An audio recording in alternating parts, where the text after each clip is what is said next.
Ngjarjet e 2 ditëve të fundit në shtëpinë e Big Brother VIP Albania kanë sjellë një klim të tensionuar duke ngritur pikpyetje të forta mbi ecurinë e lojës dhe marrëdhëniet mes banorëve.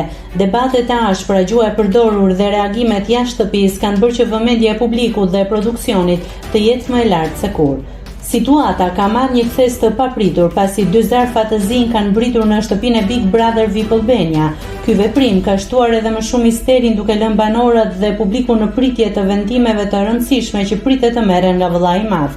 Si pasojë e kësaj situate, është anuluar televotimi për banorët në nominim në Big Brother VIP, një vendim i pazakontë që tregon se ngjarjet e fundit janë konsideruar serioze nga produksioni.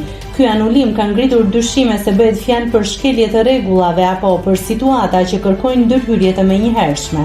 Vëllai i madh ka marrë masa të cilat pritet të zbulojnë gjatë spektaklit live. Megjithatë, ende nuk dihet se për kë janë marrë këto masa dhe çfarë për masash do të kenë ato në vijimsinë e lojës. Ndërkohë, jashtë shtëpisë reagimet nuk kanë munguar.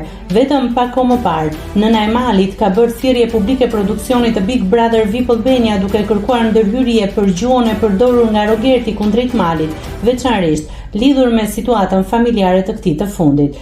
Kjo thirrje ka ndezur edhe më shumë debatet në rrjetet sociale, ku një pjesë e publikut ka kërkuar masa ndëshkuese për gjuhën fyese, ndërsa të tjerë kanë bërë thirrje për ruajtjen e etikës dhe respektit brenda formatit. Situata aktuale mbetet e paqartë dhe tensioni në shtëpi duket se është në rritje. Syt janë tashmë nga spektakli ku pritet që vëllai i madh të zbuloj vendimet përfundimtare të cilat mund të ndikojnë drejt për drejt në fatin e banorëve dhe në dinamikën e lojës në Big Brother VIP Albania. Nëse klikoni mbi butonin subscribe, do t'ju shfaqen të gjitha publikimet tona. Ju ftoj t'i bëni subscribe kanalit, të pëlqeni videot dhe të lini komentin tuaj.